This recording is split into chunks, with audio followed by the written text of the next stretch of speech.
Hello everyone, welcome back to my channel. आज हम class 9th की केमिस्ट्री स्टार्ट करेंगे और हम पूरी केमिस्ट्री कवर करेंगे इस सीरीज़ में। हमारा फर्स्ट चैप्टर है matter in our surroundings. Matter हम उस चीज़ को बोलते हैं जिसका कोई मास होता है और वो कोई स्पेस ऑक्यूपाई करती है। जैसे हमने ये पेन रखा तो इसका कुछ मास है, मतलब इसका कुछ वेट है और इसने ये स्पेस कवर कर लिया, तो पेन क्या है? Matter. Matter is anything that have mass and occupy some space. एक ऐसी चीज़ जिसका कुछ मास हो और वो कुछ स्पेस ऑक्यूपाई करे, उसको हम मैटर बोलते हैं। जैसे कि एक चौक हो गया, ये एक पेपर है, इसका कुछ मास है और इसने ये पूरा स्पेस ऑक्यूपाई करा हुआ है। अब मैटर के क्लासिफिकेशन क्या क्या है? Matter is classified as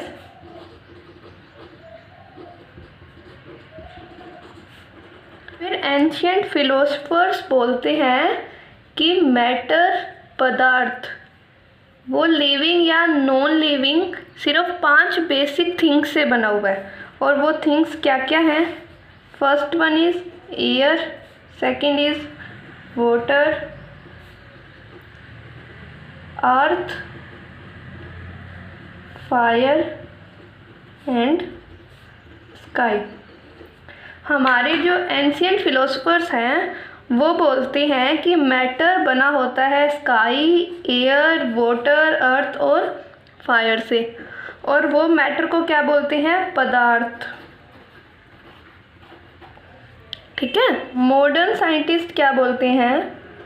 modern scientist बोलते हैं कि मैटर को हम 2 तरीके से क्लासीफाई कर सकते हैं, एक तो फिजिकल प्रॉपर्टीज से और दूसरा केमिकल प्रॉपर्टीज़ से।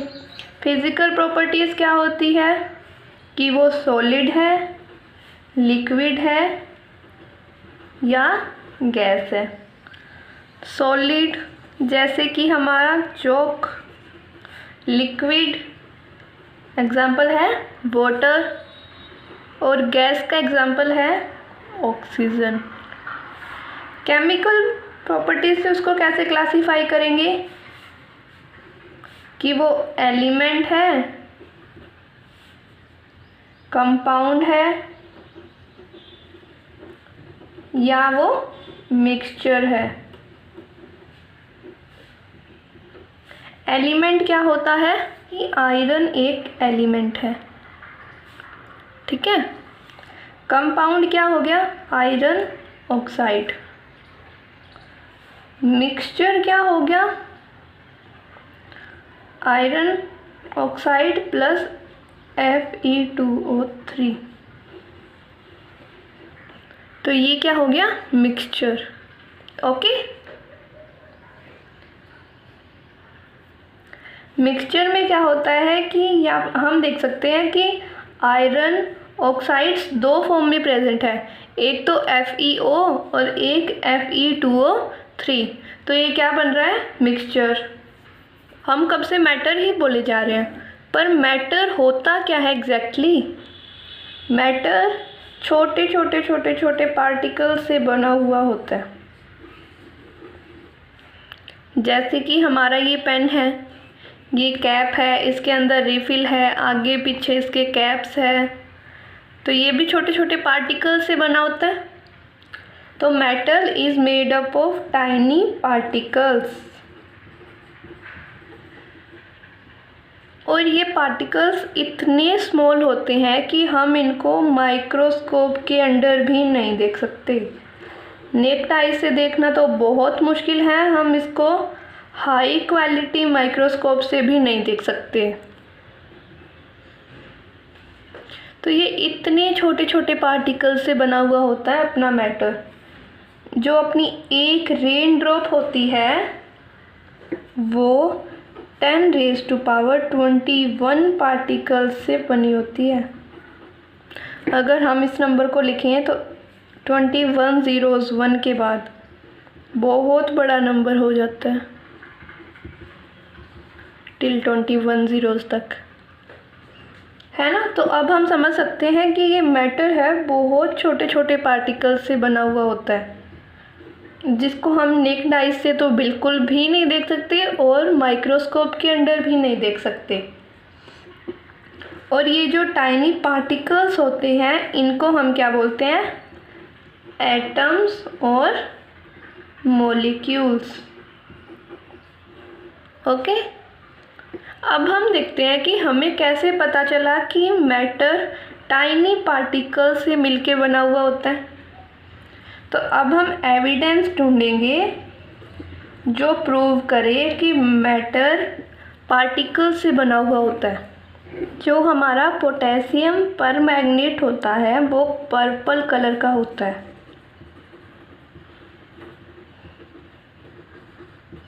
तो ये पर्पल कलर का होता है। अब इसका एक हम पीस उठाएंगे या फिर इसका हम एक क्रिस्टल उठाएंगे, उसको हम, ये हमारा बीकर है, इसमें वाटर है और उसको अब हम इस बीकर में डाल देंगे। ठीक है। तो थोड़ी देर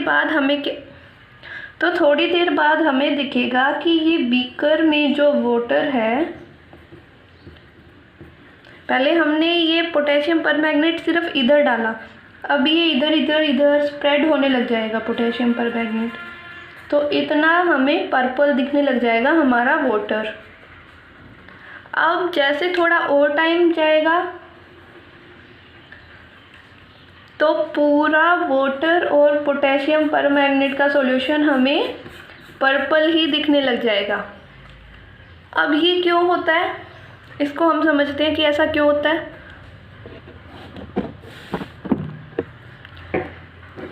जैसे देखो, अभी हमने बोला ना कि matter is made up of tiny particles, तो हम देखते हैं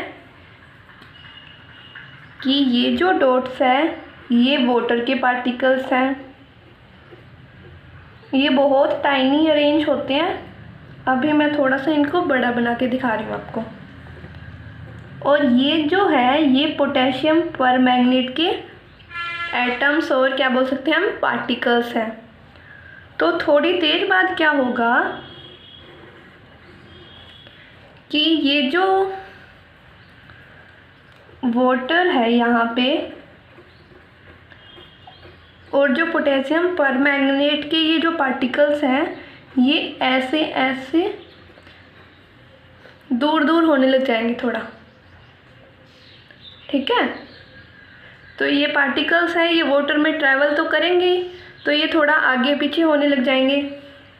और थोड़ी देर बाद ये क्या होगा कि ये जो पूरा वाटर का सॉल्यूशन है उसमें हर जगह हमें दिखने को मिल जाएंगे, जैसे कि ये हो गए पार्टिकल्स। तो ये यहाँ पे भी है, तो ये यहाँ पे भी है, यहाँ पे, यहाँ पे, यहाँ पे, ऐसे ऐसे है। तो ये क्या देंगे, अपने सॉल्यूशन को कलर देंगे पर्पल। अब ये हर जगह इसके पार्टिकल्स हैं, तो हमें क्या लगेगा कि पूरा वाटर पर्पल कलर का हो चुका है, क्योंकि वाटर तो कलरलेस होता है। तो हमें इसका तो कलर दिखेगा नहीं, हमें इसका ही कलर दिखेगा। तो ये हर जगह से हमें सिर्फ पर्पल ही दिखने को मिलेगा। तो इससे ये प्रूव होता है कि matter is made up of particles. तो ये प्रूव हो गया। अब हम एक कॉमन हाउस होल्ड एग्जाम्पल लेते हैं जो है वाटर प्लस शुगर। इनको तो हम मिक्स करते ही रहते हैं। तो वाटर और शुगर को जब हम मिक्स करते हैं तो शुगर के पार्टिकल्स पूरी तरह से वाटर के पार्टिकल्स में मिक्स हो जाते हैं। तो ये वाटर के पार्टिकल्स और शुगर के पार्टिकल्स फिर इसमें मिक्स हो जाते हैं। और शुगर के पार्टिकल का साइज़ वाटर के पार्टिकल से कम होता है, तो ये बड़ा होता है, और शुगर का पार्टिकल का साइज़ छोटा होता है। तो ये पूरी तरह से इसके अंदर मिक्सअप हो जाता है अच्छी तरह से। अब ये तो हमने ले लिया सॉलिड प्लस लिक्विड का एग्जाम्पल। अब हम एक गैस का एग्जांपल लेते हैं। हम लेते हैं कि दो गैस है, गैस 1 एंड गैस 2। तो अब हम सपोज करते हैं कि गैस 1 है वो है कलरलेस और गैस 2 है जो है ब्राउन इन कलर। तो ऐसी गैस जो कलरलेस है वो है O2। जिस गैस का कलर ब्राउन होता है वो होती है ब्रोमीन वेपर और ब्रोमीन गैस। ठीक है, तो अब हम एक कंटेनर लेते हैं। इसमें हम पहले एक ढक्कन बीच में इंसर्ट किए रखते हैं। ठीक है, इधर से थोड़ा गैप होता है तो ढक्कन ऐसे अंदर चला जाता है। अब इस साइड हमारी कलरलेस गैस होती है और इस साइड हम ब्राउन गैस डालते हैं।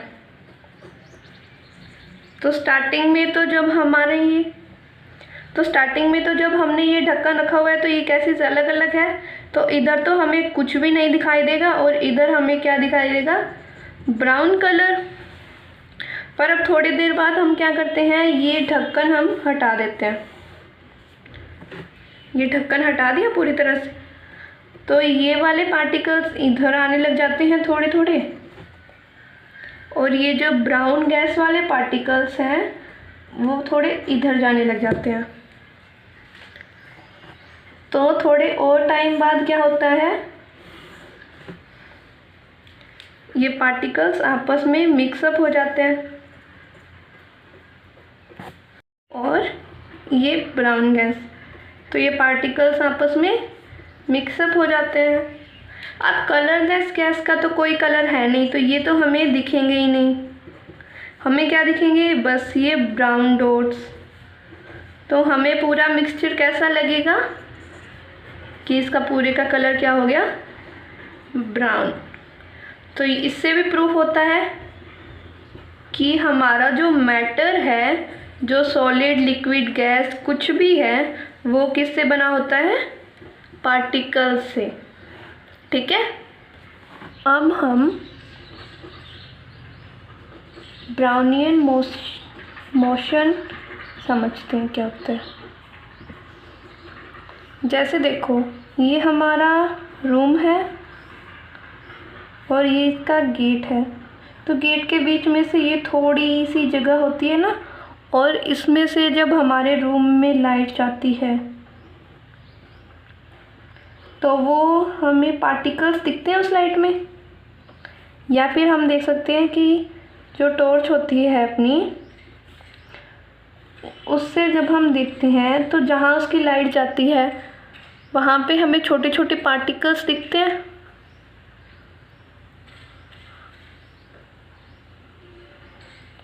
तो वहाँ पे हमें छोटे छोटे पार्टिकल्स दिखते हैं और वो पार्टिकल्स स्टेबल नहीं होते, वो ऐसे zigzag zigzag zigzag zigzag move कर रहे होते हैं। तो ऐसे पार्टिकल्स मूव करते हैं और पार्टिकल्स की इस मूवमेंट को ही हम क्या बोलते हैं, ब्राउनियन मूवमेंट और ब्राउनियन मोशन। और ये भी क्या बताता है कि ये जो मैटर है वो पार्टिकल्स से मेड होता है, क्योंकि पार्टिकल्स ही तो है जो मोशन कर रहे हैं। मैटर खुद तो मोशन कर ही नहीं सकता,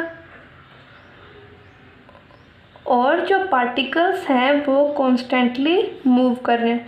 तो ब्राउनियन मोशन के दो कंक्लूजन्स क्या क्या है कि matter is made up of particles,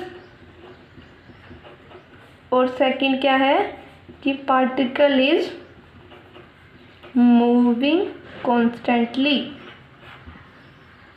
तो ये ब्राउनियन मोशन हमें बताता है कि जो मैटर के पार्टिकल्स होते हैं वो कॉन्स्टेंटली मूव कर रहे होते हैं। या आपने देखा होगा कि कोई खिड़की होती है, उसका छोटा सा होल होता है, उसमें से जो रेज आ रही होती है उसमें हमें पार्टिकल्स एकदम क्लियरली दिखते हैं। तो वो पार्टिकल्स भी क्या कर रहे होते हैं, ब्राउनियन मोशन कर रहे होते हैं। ठीक है, अब हम पार्टिकल्स की कैरेक्टरिस्टिक देखते हैं।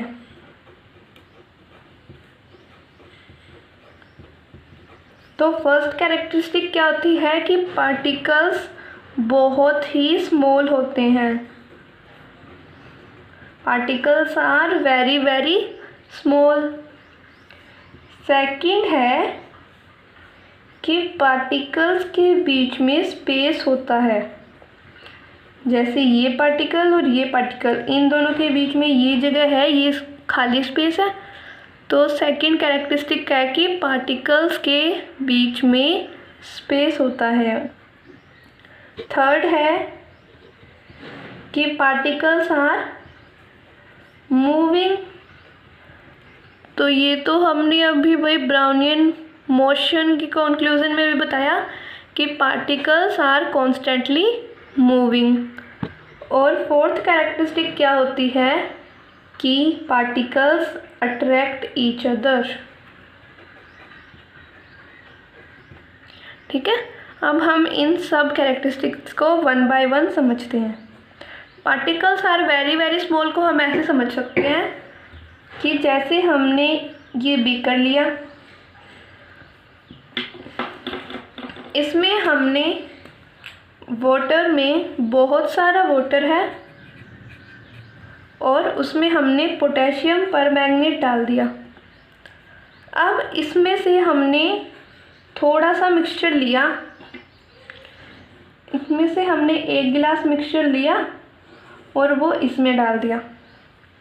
तो 1 गिलास मिक्सचर में क्या होएगा, वाटर और उसमें थोड़ा सा पोटेशियम परमैंगनेट, है ना, और बाकी सब में उसको फिल कर दिया हमने वाटर के साथ। अब ऐसे ही हमने इसमें से भी 1 गिलास पानी लिया और वो नेक्स्ट बीकर में डाल दिया और फिर उसको वाटर के साथ फिल कर दिया। तो ये क्या हो गया, पोटेशियम परमैंगनेट वाला 1 गिलास वाटर और ये हो गया अपना नॉर्मल वाटर। तो जब हम ऐसा करेंगे तो यहाँ पे तो डार्क पर्पल कलर है इसका, यहाँ पे थोड़ा सा लाइट होएगा तो नॉर्मल पर्पल, इधर लाइट पर्पल। अब अगर हम इसको 10-12 बार भी डाइल्यूट करते हैं तो भी जो लास्ट में मिक्सचर होएगा ना, उसका कलर थोड़ा थोड़ा पर्पल होएगा। ठीक है, पोटेशियम परमैंगनेट जो मैटर है वो मिलियंस ऑफ पार्टिकल्स से बना हुआ है, जिससे कि चाहे हम उसको कितना भी डाइल्यूट कर लें वो पार्टिकल्स थोड़ा बहुत अपना कलर देते ही रहेंगे हमारे सॉल्यूशन को। तो इससे हमें पता चला कि सिर्फ इतने से पार्टिकल में मैटर में मिलियंस ऑफ पार्टिकल्स हैं। तो हमारे पार्टिकल क्या हैं, वेरी वेरी स्मॉल पार्टिकल्स हैं। अब हमने सेकंड कैरेक्टरिस्टिक क्या बताई कि पार्टिकल्स के बीच में स्पेस होता है।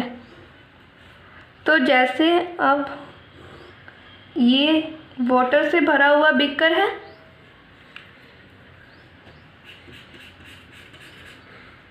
और इसमें अब ये 100 ग्राम वाटर है, ठीक है, और अब हम इसमें 50 ग्राम शुगर ऐड करते हैं। ठीक है, ये एक्सपेरिमेंट आप करके देखना। तो अब जब हम इसमें वाटर प्लस शुगर दोनों ऐड करेंगे तो इससे हमें क्या पता चला कि जो वाटर के जो पार्टिकल्स हैं उनके बीच में स्पेस है और यहाँ पे शुगर के पार्टिकल्स आके बैठ जाते हैं, जिसकी वजह से इसका वॉल्यूम नहीं बढ़ता। ठीक है, अब पार्टिकल्स के बीच में जगह होएगी तो वो शुगर आके बैठ सकती है, तभी उसका वॉल्यूम नहीं बढ़ेगा, वरना तो बढ़ेगा ना। तो इसीलिए सेकंड कैरेक्टरिस्टिक होती है कि particles have space between them. ठीक है, अब हम आते हैं थर्ड कैरेक्टरिस्टिक पे। वो क्या है कि पार्टिकल्स आर मूविंग।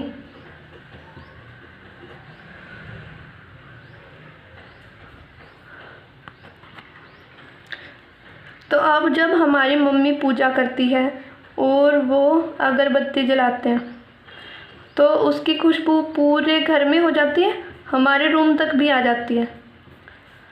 तो उसको हम क्या बोल सकते हैं कि ये जो पार्टिकल्स हैं अगरबत्ती के, जिसकी अब गैस बन चुकी है, वो मूव कर रही है और वो हम सब के रूम में आ रही है और हमें उसकी फ्रेगरेंस भी आती है ना। इससे हम इजीली बोल सकते हैं कि पार्टिकल्स मूव कर रहे हैं, क्योंकि एक रूम से दूसरे रूम में कोई कैसे आ सकता है, सिर्फ मूव करके ही तो आ सकता है। तो हम क्या बोल सकते हैं कि पार्टिकल्स आर मूविंग। हमारी फोर्थ कैरेक्टरिस्टिक क्या थी कि पार्टिकल्स अट्रैक्ट ईच अदर। अब ये हम कैसे एक्सप्लेन कर सकते हैं। अब हम लेते हैं कि हमारे पास एक चॉक है, एक हमारे पास एक स्टिक है और हमारे पास एक हैमर है। ठीक है, पहले हम चॉक को तोड़ते हैं। तो चॉक को तो हम इजीली हाथ से फोर्स लगा के 2 पीस में कर देंगे।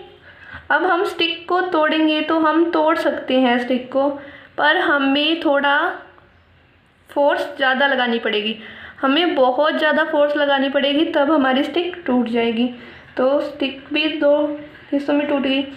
अब हैमर को हम अपने हाथ से तो नहीं तोड़ सकते। तो इससे हमें क्या पता लगा कि चॉक को हम ऐसे करके तोड़ेंगे और वो टूट जाएगा। तो उसके बीच में फोर्स ऑफ अट्रैक्शन तो था कुछ, जिसकी वजह से वो साथ में था, है ना। और जो फोर्स ऑफ अट्रैक्शन था वो वीक था, इसीलिए वो इजीली टूट गया। अब जो स्टिक थी उसमें भी हमने बहुत ज़्यादा फोर्स लगाया तो वो टूट गया। तो उसमें भी कुछ फोर्स ऑफ अट्रैक्शन था और वो थोड़ा स्ट्रॉन्ग था, इसीलिए हमें ज़्यादा फोर्स लगा के उसको तोड़ना पड़ा। और हैमर तो हमारे हाथ से टूटा ही नहीं, तो उसका जो अट्रैक्शन है वो तो बहुत स्ट्रॉन्ग है, very strong force of attraction है इसके बीच, है ना। तो फोर्थ कैरेक्टरिस्टिक क्या होता है कि पार्टिकल्स अट्रैक्ट ईच अदर। और जो फोर्स सेम पार्टिकल्स के बीच में लगता है उसको हम बोलते हैं कोहेसिव फोर्स। ठीक है, और जो फोर्स डिफरेंट पार्टिकल्स के बीच में लगता है उसको बोलते हैं एडहेसिव फोर्स। इसका एग्जाम्पल है कि एक ग्लास है हमारे पास और उसमें पानी है। अब जो पानी के बीच में फोर्स है वो क्या है, कोहेसिव, और जो ग्लास के बीच में फोर्स है वो क्या है, कोहेसिव। पर जो ग्लास और वाटर जहाँ पे टच हो रहे हैं, इस पॉइंट पे जो फोर्स है वो कौन सी है, एडहेसिव। ठीक है, तो हमने चारों कैरेक्टरिस्टिक्स पढ़ ली। फर्स्ट कैरेक्टरिस्टिक थी कि पार्टिकल्स बहुत स्मॉल होते हैं, सेकंड थी कि पार्टिकल्स के बीच में स्पेस होता है, थर्ड कैरेक्टरिस्टिक कि पार्टिकल्स मूव करते हैं कॉन्स्टेंटली, और फोर्थ है कि particles have some force of attraction between them, है ना। इस क्लास में बस इतना ही। नेक्स्ट क्लास में हम क्लासिफिकेशन ऑफ मैटर करेंगे, सॉलिड, लिक्विड एंड गैसेस।